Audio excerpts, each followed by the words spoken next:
Gaming Institute podcast. I'm your host, Ben, and today we have the honor of speaking with Mr. On Yavin, managing partner at Cointelligence. Now, On, I want to thank you so much for coming on the show today, and I'm so excited to dig into everything that you're doing, everything that you're seeing. I know you're killing it in the space, but before we do, it's time to level up.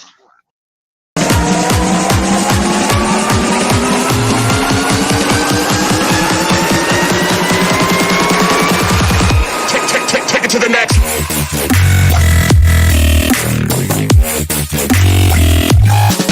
level.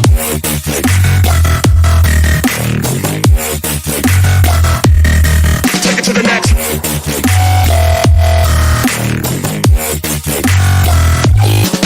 level.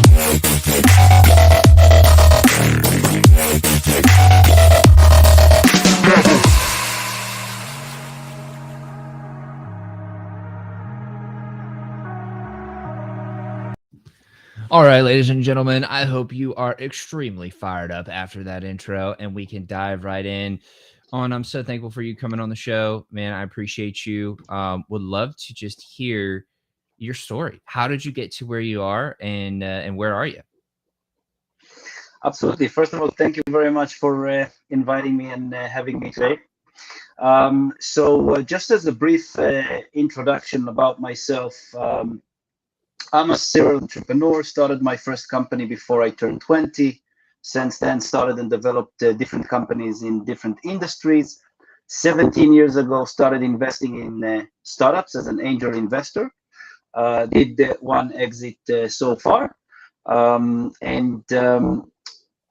the way, I also invested in a marketing agency, became a marketeer, a marketing specialist, and worked with my team hands-on for a few years, and also became a lawyer at the same time. And a little bit more than 5 years ago, I started Cointelligence as a research company.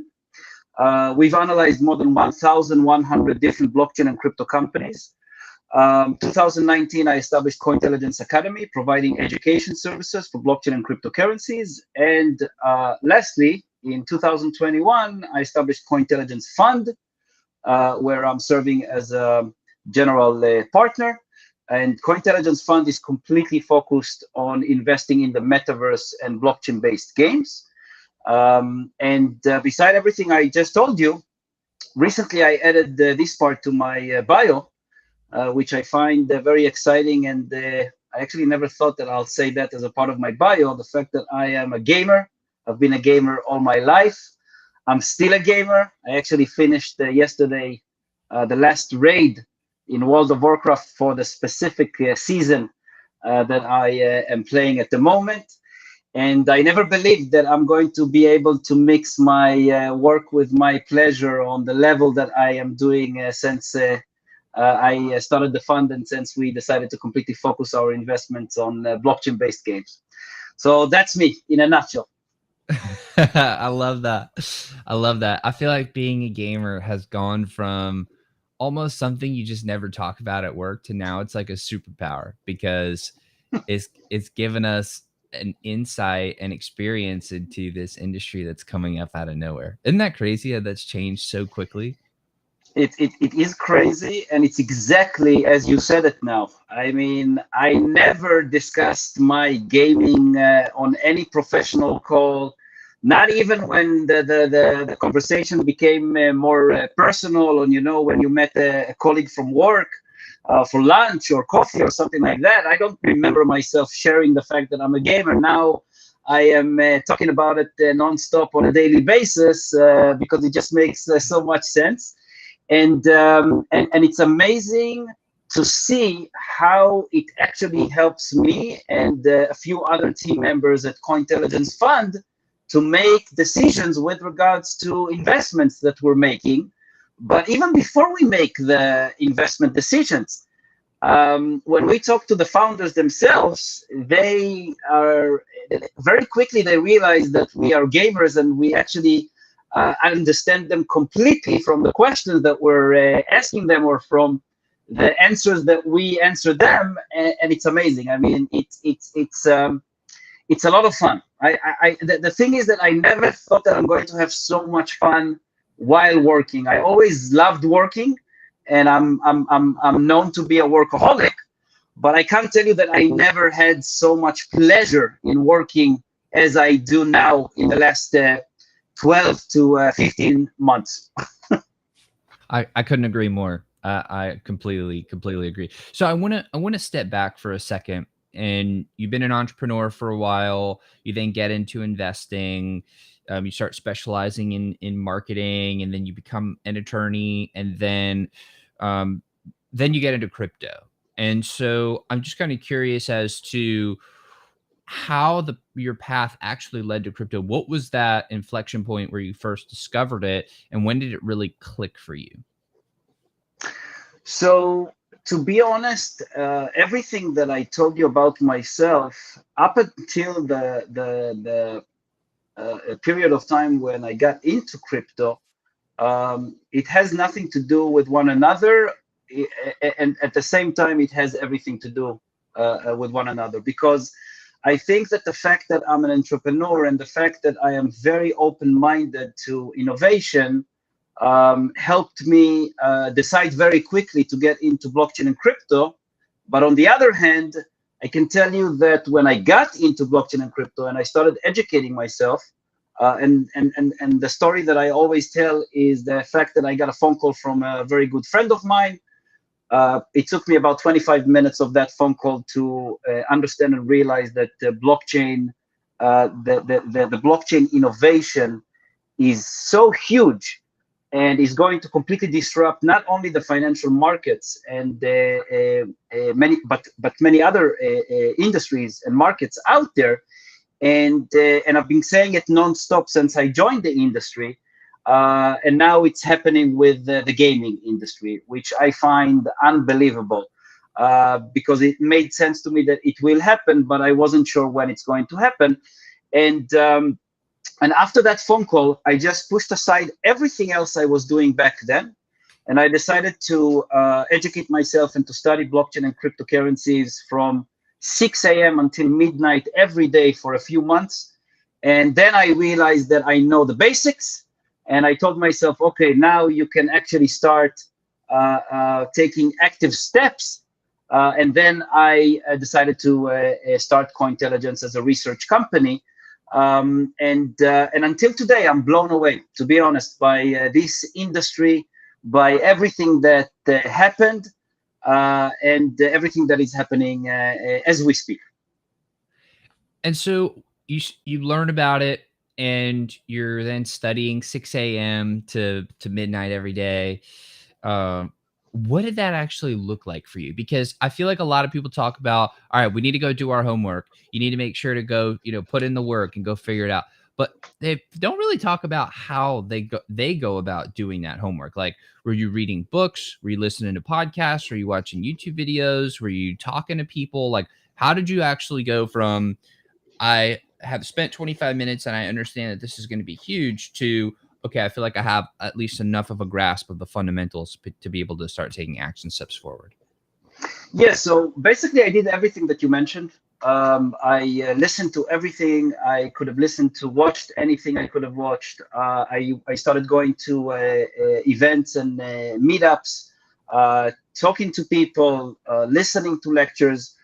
And what I realized after a few months, when I thought that I learned the basics, the one thing that stood up to me mostly compared to anything else is the fact that this industry is, even though Bitcoin already was in existence for back then, it was, I think, 6, 7, 8 years already. I joined the industry during the ICO craze or just before the ICO craze, and I look at the ICO craze as the actual beginning of our industry. Because up until then, it was mainly for geeks, or as others are saying, for criminals, and everybody used Bitcoin for criminal activity. I can't argue with it too much because it has a lot of truth in it, but I can summarize the industry this way. And when the ICO craze happened, it opened up the entire industry to the entire world. and everybody was looking at blockchain and cryptocurrencies. And what I noticed is that not only there's so much to be done, and most people in the industry don't really know what they're talking about. That's the thing that I learned the most during this time. And I thought to myself, okay, we have to make sure that we have mass adoption, but we have mass adoption in a good way. And until now, it's changing a lot from one side to another. I don't need to tell you, I'm sure that you know as much as I do about all the scams and all the bullshit that's happening in the space and the lack of regulation. And even when it's regulated, it's not really regulated. And even when it's regulated, people don't agree with that regulation and so on and so on. And we're in a very big mess until today, including today. But going back to your original question, I think that I read everything, watched everything I could, and I just started talking to people, and then I drilled down and I figured out what is the truth or truths that I would like to take to myself from everything that I have seen and learned. But I have to tell you that it's very difficult, because when I think about young entrepreneurs, and I'm considered to be a dinosaur entrepreneur by age and experience, I can tell you that it's a big problem. It's a huge problem, because most of the educators in our industry are educating you in order for you to buy their coin or token. That's one of the biggest problems in the industry, and that's why crypto education is so problematic. And that's the main reason that I decided to actually to start Cointelligence Academy, providing education services for blockchain and cryptocurrencies. And until today, we're very proud to say that we are completely impartial, and we never sided with any specific coin, token, one of the camps. We never advised people to buy a specific coin or token, or to promote any type of project in the industry. And it doesn't mean that I'm not involved in specific projects. I'm just not shilling the projects like you see too much in our industry. So I hope I answered your original question. Yeah, absolutely. I think the part that stuck out to me was when you were talking about learning enough to then find these truths that you then took in. What were those truths? And I think even more importantly, from a mental model perspective, how did you know that they were truths when you came across them? So I think that the biggest takes are the following. First of all, what I said before is about the fact that most people that are educating are actually educating so you will to just promote a specific project, and you need to be very careful about that. I do think that I realized after a few months that there are a few very high level people in our industry that you can actually listen to and actually respect what they're saying and learn from it. And they're not doing it just to promote a specific project or a specific coin or token. And with regards to action items, I think that what I learned most is the fact that it's so new, it's so innovative, that everything can change and everything can happen from that starting point. And it is happening since then. And you see so much happening, and every few months you see something new happening in the industry. Actually, it's happening on a daily basis, but like significantly, you see every few months new things are coming up. And people are sometimes are looking at it as a negative thing, and I don't think it's negative. But again, I'm an entrepreneur, and I'm used to entrepreneurship all my life, and that's how you build the future. You start with all kind of crazy things, and one of these things will catch up and will become mainstream at some point. And I think that's happening with crypto, but it's happening in a hyper mode. And you see things coming up so fast and going down so fast, but that's the situation with crypto and with all the other technologies that are supporting crypto at the moment. But to be more specific, I think that the most important part that I learned, and I started preaching for it after 10 to 12 months, is the fact that crypto must be regulated. If we're not going to be regulating crypto, there's not going to be mass adoption. It's just not going to happen. And I think that we are on the way to regulation. I don't think that we're there yet. I don't think that the regulators know good enough or understand enough our industry. And I think that because of the pace and because it's so in hyper mode all the time, I think that it's a big issue because they're trying to regulate what's relevant for last year. It's less relevant now already. But I definitely think that we must have regulation. And I would say, beside all of that, I think that what I learned most is that the industry is divided into most people are either scammers or bullshitters or just want to make a quick buck, which is fine, by the way. I mean, people are completely entitled, obviously the last part, not the scams and the bullshit, but people are entitled to want to make a quick buck. I just think that most people need to realize that the chances of that happening is so low, and that's why most people actually lose their money with crypto and not making a profit, like you see in the big headlines. Everybody thinks that everybody goes into crypto becomes a multi-millionaire, but it's exactly the opposite. So these are like the key takes that I had when I was looking at the industry back then. I want to come back to this idea of regulation, but first I want to explore Cointelligence and understand that history a little bit more. So you decided to start this business. It's a research business, and it started off as a research business, and you've analyzed now thousands of different projects. I'm just kind of curious, why was that the first step in, because it's turned into a couple of different things. Why was the research piece the first piece? And what was the process that you would go through in order to analyze each specific project? Sure. So first of all, I think that the research is a great base for almost everything. I mean, without research, and I can take the word research and apply it to almost anything related to our industry. If it's trading, investments, partnerships, and basically almost anything is based on research. And I thought to myself that, first of all, for me and my team, that's the best option because we were already very good with research before crypto time. And the second part is that when I was educating myself, I realized that it's very, very difficult to find proper research in our industry that is not completely scammy or corrupted.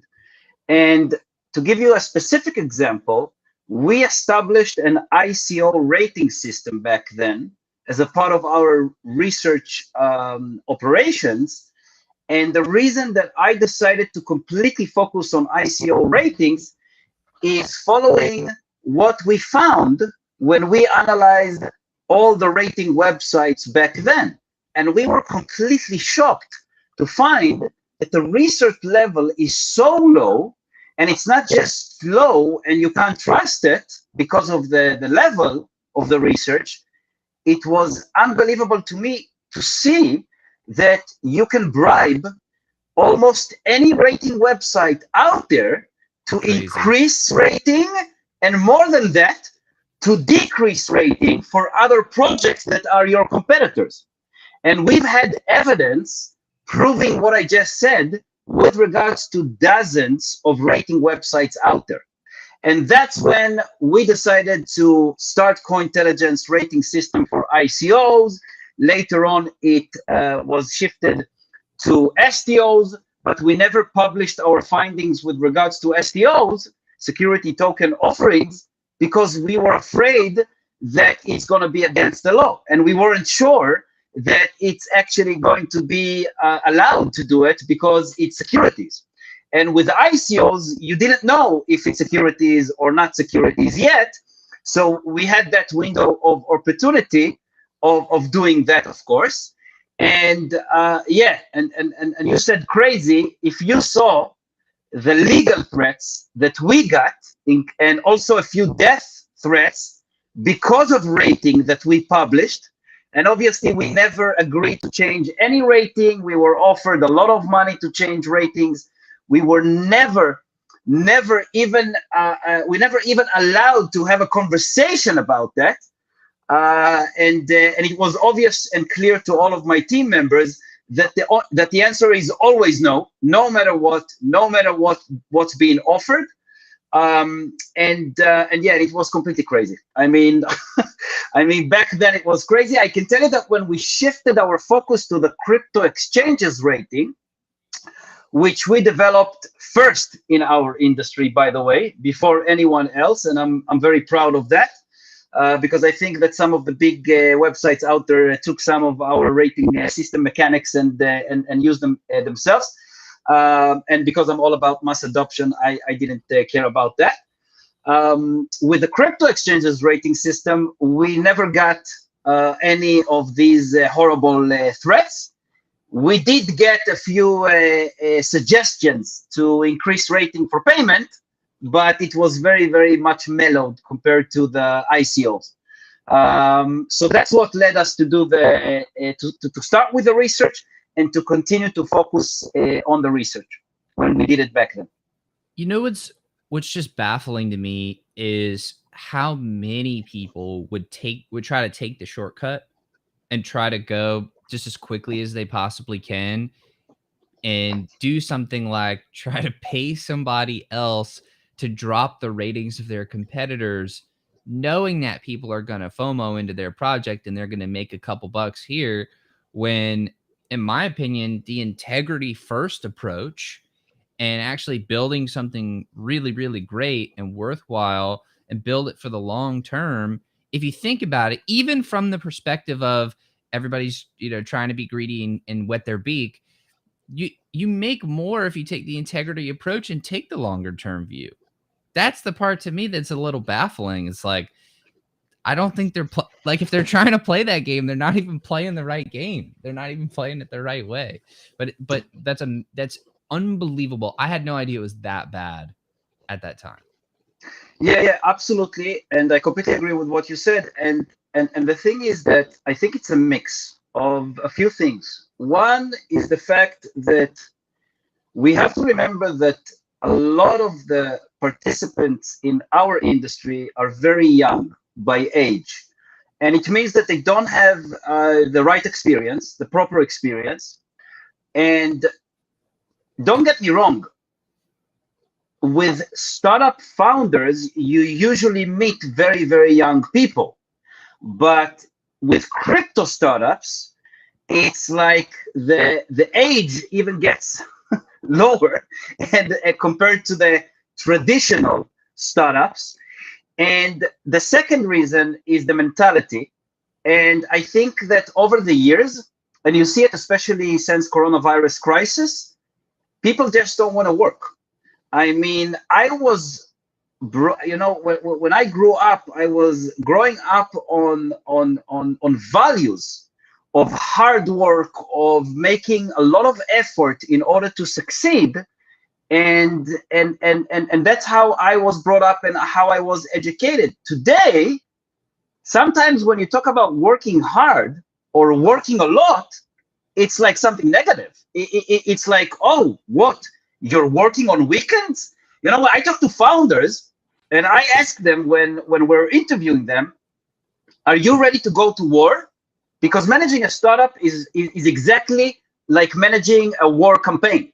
Are you ready to work non-stop? Are you ready to forget about your friends, family, holidays, and so on? Some people, when they hear what I just said, they will be attacking me very aggressively because you can't give up your personal life. You can't give up your holidays and weekends. Okay, fine. So continue working in a 9 to 5 job because you're not able to manage a startup this way. And it's very, very well known that when you manage a startup, it's a roller coaster. If you manage a crypto startup, it's a roller coaster on steroids. That's exactly the way that I look at it. And it's even much, much more intense than managing any other type of a startup, in my opinion. And I helped hundreds of different startups over the years as a mentor and advisor. So I know a thing or two about the comparison between crypto startup and traditional startups. And I think that beside all of that, I think that there are too many people that made a quick buck, and a lot of the people are looking up to them, and they want to do the same thing, and they don't want to make the effort in order to get there. And again, I have the mentality of a gamer, of a professional gamer. For me, hard mode is the only way to go, because if you go easy mode, there's no point of playing the game.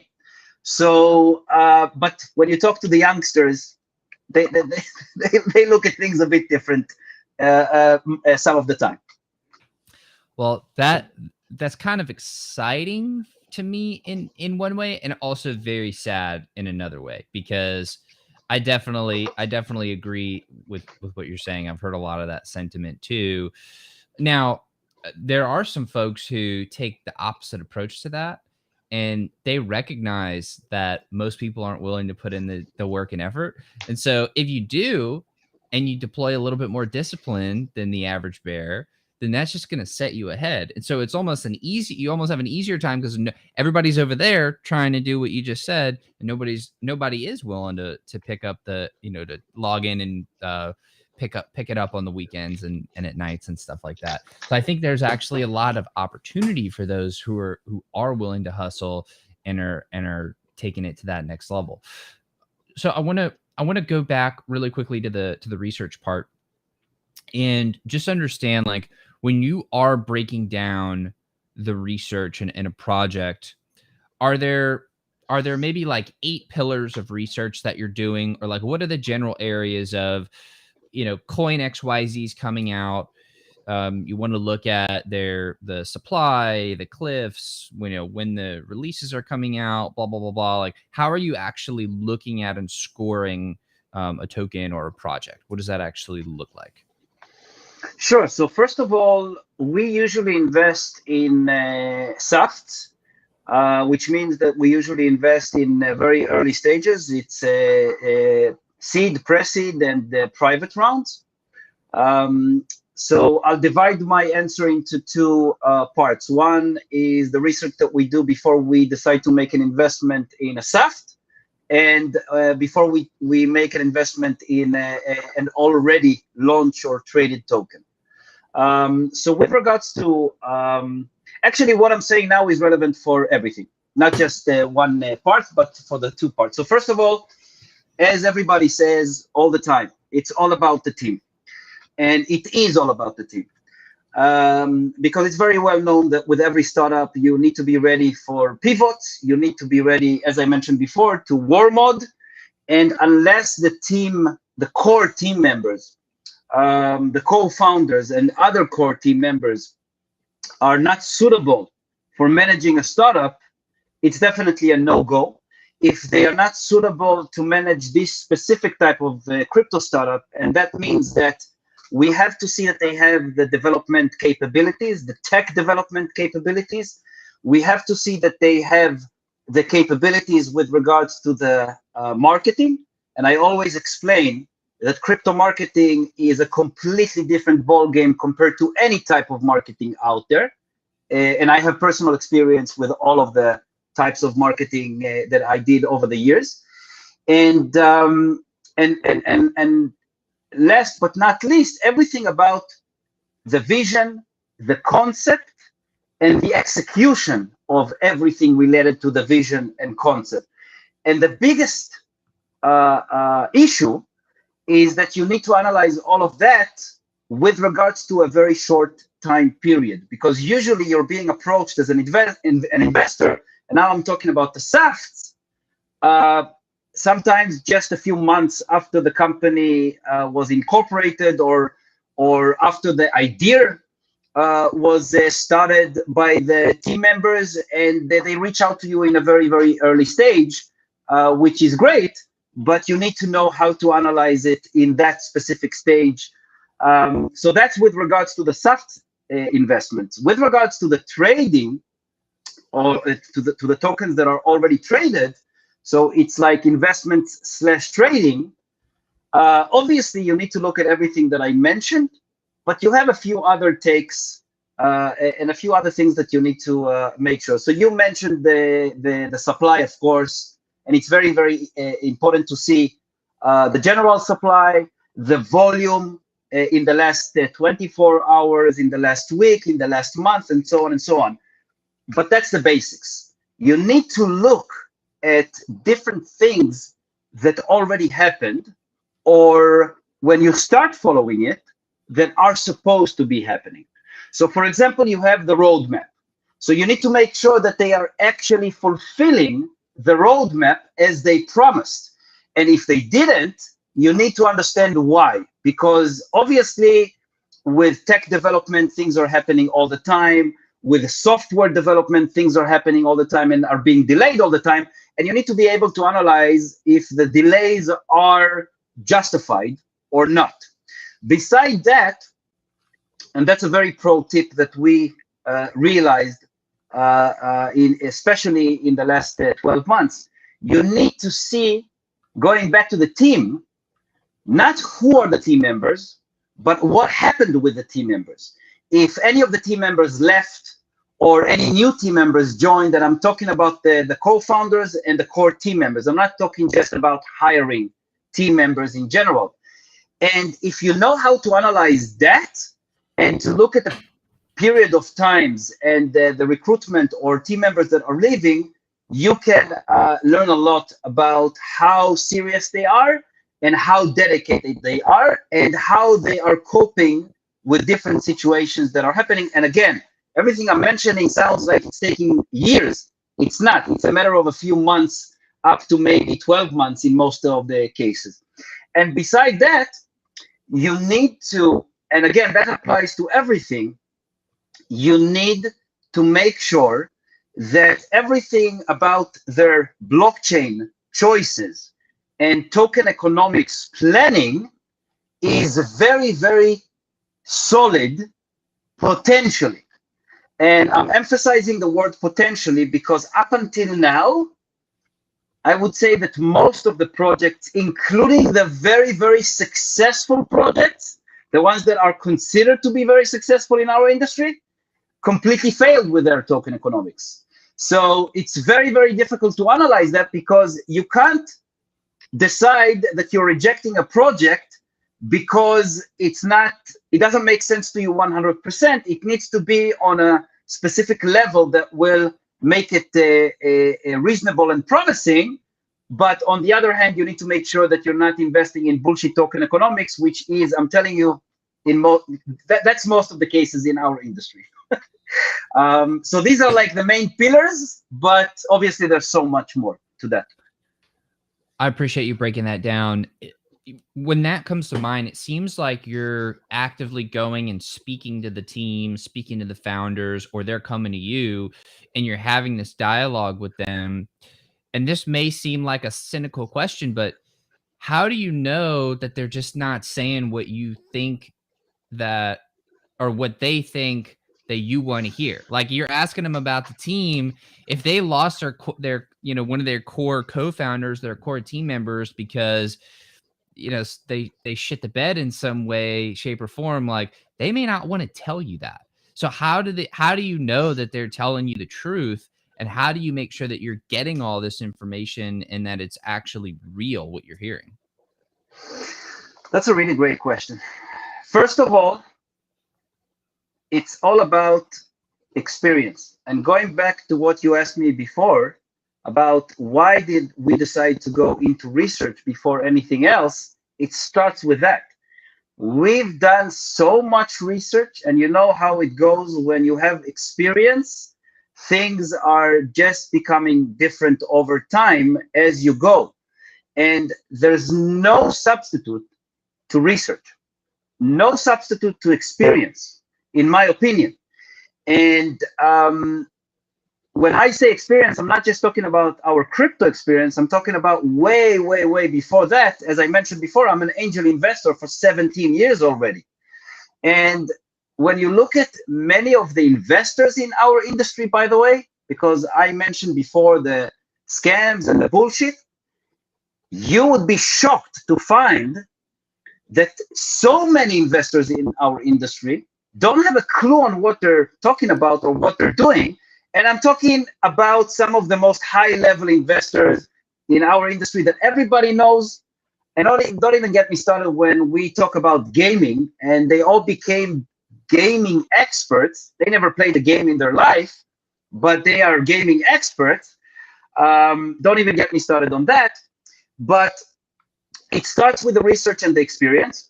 It goes on to what we've done beside what I told you. And I didn't mention it before, but for around 2.5 years, after we started the research and after we've established the rating systems, we were actually calling out scammers. We were actually calling out the bad actors in our industry. I personally called out more than 100 different scams in our industry. And obviously, calling out these scams was based on research that we've done. So going back to your question, it's very, very difficult to fool us and very difficult to tell us things that are not true, not real, because we basically seen it all. You know, it's really, really hard. Now, beside all of that, we are doing things completely different compared to other investors in the industry. And I'll give you one example, including two projects that we were in discussions in the last few weeks, and then you'll understand exactly what I'm talking about. We actually ask for evidence for almost anything that we are being told. So, for example, when they tell us that they got $5 million of funds that they raised from investors, we will not take it from granted as other investors are. We will actually ask for the agreements, to see the agreements, to see signed agreements. And in some cases, we will actually ask to be connected to an investor to ask them if they actually invested, because we don't only want to rely on the documents. But the second example that I will give you is something that founders find mind-blowing. We are asking them, let's say that the founders are giving us numbers, statistics. Let's say that they already have a working application, or they already have, let's say that they have a game that they developed and launched already, or in some cases, you know, a lot of games are shifting from Web 2 to Web 3. So they have a game that people played for a few years already, and then we actually ask for access to their Google Analytics. We would like to see for ourselves the data, and I have to tell you that in many cases, the founders will reply, sorry, we will not give you the access to our Google Analytics. And then the next request is, okay, don't give us access to Google Analytics. Let us connect to your computer and show us the Google Analytics from your computer. And you know what happens when they say, sorry, we will not allow you to do that? That's a deal breaker. That means that immediately we stop our conversation and we tell them, that's fine. When you're ready to give us the access, to grant us the access, we will continue with the due diligence process. And that actually happened twice just in the last 2 weeks. And it's obvious to us that they will not give us the access because they know that we will see different statistics compared to what they told us. Because most of the investors, probably almost all of them, will not ask for that. And not because they believe the founders. It's because they just don't know how to review the statistics. But that's our bread and butter. So we can do it very easily. So you're basically willing to ask for things, and you know what to ask for that most other groups are just not willing to ask for or don't know to ask for. and then you're sticking to your guns. If they're not willing to do that, then you're out and you're fine. Like, even if they do go on to become whatever, then you're fine because they weren't able to show you the proof and the documentation. And it looks like you're going from primary documentation through either talking directly to the investor, seeing the actual documents, or logging into the actual dashboards of their Google Analytics and different analytics pieces so you can see firsthand hard evidence. Absolutely yes. And absolutely yes to what you said before. We don't have a problem of missing opportunities, including very, very promising opportunities, because we look at things very much different compared to others in our industry. We will never invest in a project just because we think that it's going to do 10, 50, or 1000x tomorrow, next month, and so on. Now, don't get me wrong. We are definitely managing the fund to make profit and to make a lot of profit. So don't get me wrong. But we would like it to be completely aligned with our ethics and with the fact that we are here for the long term. We are here to build the future. And it's just not aligned in some of the cases. And it's completely fine when we see others are doing it. Again, we think that it's completely wrong to support scams or bullshit projects. But if there are investors that don't care about changing the world or changing one specific industry for the better, as we are interested in, that's completely fine. But yes, that's absolutely a deal breaker for us. And I have to tell you that as much as sometimes there's a clash, in my opinion, for the long term, it's much, much better. And it also means that it can become more profitable because, again, there's a reason that we get the allocation in all projects that we would like to get allocation. And we actually, until now, we didn't even get one rejection. And don't get me wrong, we're not a tier one VC yet. We will probably get there at some point, but there's some time until that happens. We can help a lot, but there are other funds that can also help, and they don't ask as many questions as we ask, and they don't dive in as much as we do. So it's always a matter of making sure that you do exactly what you think you should do. And I am completely sure about our strategy and our ways of managing what we're doing. And sometimes it's not the easiest choice. And sometimes it makes us to work much harder. But we're fine with it. Yeah, I really like that approach because to me, two funds that deliver the same returns are not always equal because one may have taken significantly less risk than another one, and so the risk adjusted returns may be significantly higher. The sleep adjusted returns may be significantly higher. You know, just from a peace of mind, quality of life perspective.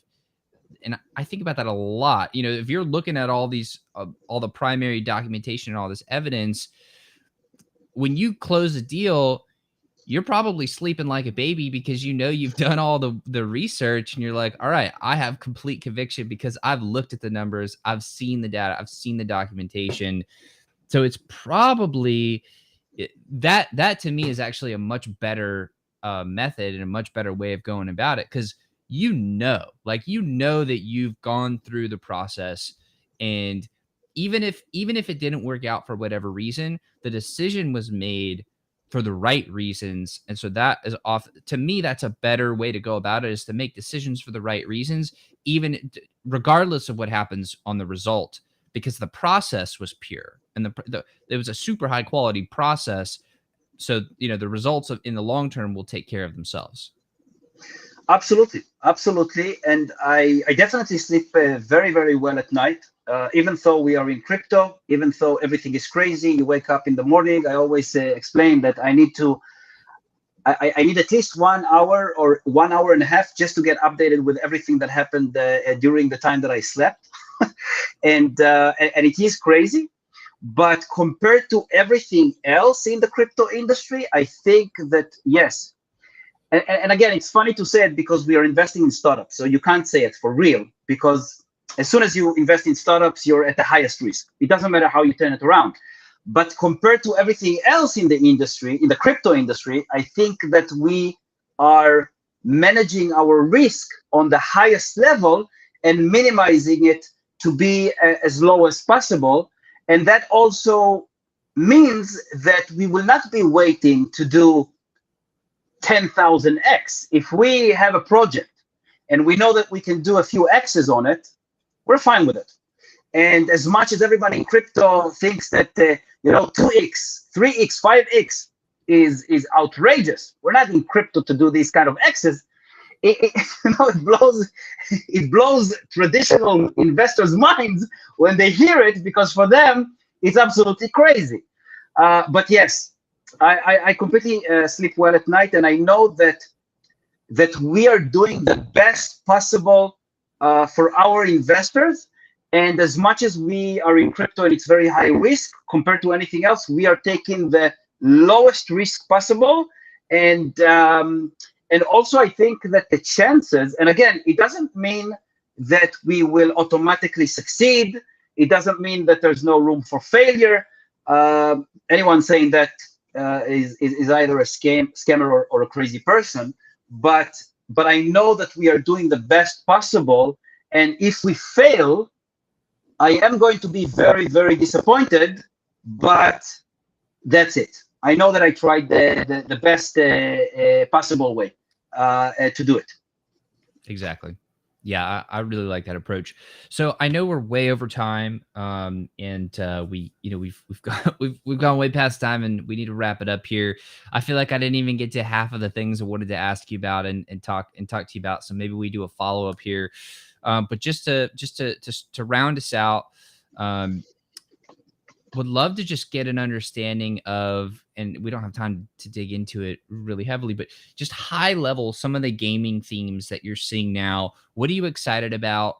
And just from a chronology perspective, like what are you expecting to happen? And in what time order moving forward for this gaming space? Sure. So I think that what we've seen until now was the first generation of blockchain-based games. Most of them are absolutely horrible, and I'm talking about everything from the basics of a crypto startup, as I mentioned before, the blockchain, the token economics, the crypto marketing, everything that we've seen was pretty much horrible. And I think that with the second generation of the blockchain-based games that are coming out now, obviously, a few of them are portfolio companies of the Cointelligence Fund. I think that it's going to be a completely game changer. Speaking of games, with everything related to the crypto stuff and up to the graphics, UI, UX, the game mechanics, and most importantly, and that's what I'm advising our portfolio companies, don't ask your users to log in with your MetaMask. It's not going to work. Not now, not next year, not the following year. Maybe down the road in the future, it will work. It's not going to work now. And to be honest, gamers don't care if you're registering everything on the blockchain in real time or 5 minutes later. So I know that what I said right now is outrageous for hardcore crypto people. I know that we are all about registering everything in real time. I know that we are all about being immutable, being hackable, not hackable, everything around trust, transparency. It's all very, very nice words that is not aligned with what's happening in the crypto industry in general, by the way, and everybody that thinks otherwise is probably not really updated about what's going on. And I'm saying that it doesn't matter right now. It will matter a lot in the future. Right now, it doesn't matter. Right now, every blockchain-based game must make sure that it's amazing for the players, including the onboarding. If that's not going to happen, we're not going anywhere. So that's like the biggest stake, in my opinion. And I think that we're absolutely there with regards to the interest that we managed to create for some of the huge companies out there, including some of the 500 Fortune companies and including some of the big giants, the gaming giants, that, by the way, are with us on the cap table for a few projects that we invested in. So I think that we're definitely there with regards to the interest level. I think that the execution of the current projects of the second generation of the blockchain-based games is very, very crucial for the success and the future of our industry. Because if we screw it up now, and when I say now, I'm talking about now, next year, and so on, and obviously the horrible crypto winter situation that we're in is not helping. I think that it can be a deal breaker for the giants following what will happen. And lastly, I have to tell you that as a gamer, I am absolutely sure that it's the future of gaming. I am absolutely sure that what we're doing is so amazing, and I'm talking about the identity and the ownership and the cross-platform opportunities that we have between different games. It's things that, as a gamer, I never imagined that I will live to see this amazing revolution, and I am really hoping that we will see a few projects that are going to become huge next year, and will get everybody interested, because right now the gamers, very unfortunately, are not too interested in blockchain-based games. I think you're spot on. I am so excited for what's to come. I can tell you are as well. And yeah, I just feel so grateful to be living at this time when all the technology and the gaming and all the people are excited and it's all coming together. And it's I think it's going to be a lot of fun. Again, I wish we could go longer. I do appreciate your time so much. Would love to have you back on the show. I appreciate everything that you're doing in the space and all the research that you're doing and calling out the bullshitters. We need that. We definitely need more of that. So thank you for all the work you do in the space. To everybody watching and listening, make sure you go like all of your accounts, and it's all in the title and everything. So you're already tagged on Twitter. So everybody go jump down the rabbit hole, follow on in Cointelligence and all that. Yeah, thank you so much for coming on the show. I really do appreciate it. Thank you. Thank you so much for having me. Bye-bye. All right, everybody.